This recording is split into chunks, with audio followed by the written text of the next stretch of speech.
അപ്പോൾ ഈ പറയപ്പെട്ട എം പിമാരും എം എൽ എമാരും ഒക്കെ ഈ തരത്തിൽ വളരെ സൗകര്യമായിട്ട് ജീവിക്കുന്നു. അതിനനുസരിച്ചുള്ള അതായത് കോൺട്രിബ്യൂഷൻ, സംഭാവന അവരുടെ ഭാഗത്തു നിന്ന് വരുന്നുണ്ടോ?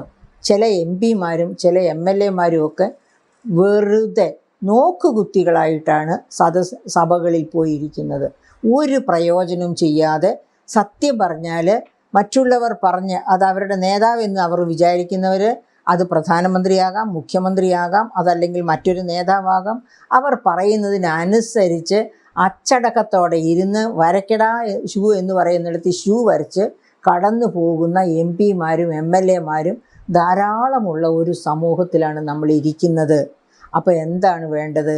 ഈ ഡീലിമിറ്റേഷൻ പ്രക്രിയ ഒട്ടും ആവശ്യമുള്ളതല്ല.